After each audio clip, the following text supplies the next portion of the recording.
Je vous raconte une petite anecdote qui s'est passée dans une école d'architecture en Guinée. Le débat portait sur l'appropriation des espaces publics, notamment une voirie secondaire à Kaloum, une des communes de la capitale. La critique portait sur le fait que des enfants jouaient au ballon dans la rue, ce qui était jugé anormal. Un architecte a alors posé une question intéressante.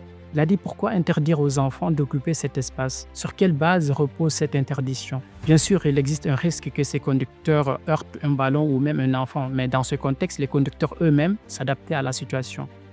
En posant cette question, dans le contexte de Kalou, il est apparu que cette voirie secondaire, séparant deux îlots, représentait bien plus qu'un simple espace de circulation. Les enfants y jouaient, les habitants s'y réunissaient pour prier les vendredis et organisaient des cérémonies comme les baptêmes et mariages les samedis et dimanches. Les conducteurs eux-mêmes, à force de vivre ces événements, ont fini par adopter ce comportement sans qu'il soit nécessaire d'installer des ralentisseurs ou d'autres dispositifs. Cela fait partie intégrante de la culture locale. Et dans ce même pays, on peut observer que l'occupation de voiries est une pratique presque culturelle.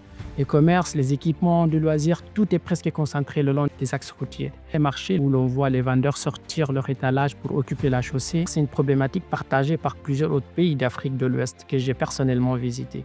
Que ce soit en Guinée, au Sénégal ou en Côte d'Ivoire ou encore en Sierra Leone, il est courant de voir des personnes marcher entre les voitures ou vendre leurs produits, souvent des petites choses. Peut-être est-ce là une forme de modernité aussi. Cela amène aujourd'hui à questionner la place de la voiture et plus largement celle de la mobilité dans ce pays. Ce que c'est construire une route en Guinée, est-ce qu'il faudrait juste penser à un trottoir de part et d'autre pour laisser la voiture au milieu ou intégrer la diversité d'usages que l'on en fait aujourd'hui? Moderniser ces quartiers, je pense, revient à s'inspirer des modes de vie locaux autour desquels gravitent les dynamiques économiques, culturelles et sociales. C'est ainsi que l'on devrait également questionner la modernité dans la fabrique des villes. D'ailleurs, dans les pays plus développés, on observe des politiques similaires d'appropriation de l'espace public. On y réduit la place de la voiture dans les centres-villes au profit des piétons et des cyclistes, tout en permettant aux petits commerces de s'installer et de faire vivre ces lieux. Et je pense que lorsque Harry Lefebvre disait qu'un espace spécialisé est un espace mort, c'est exactement par le fait que si la chaussée ne sert qu'à la voiture seule,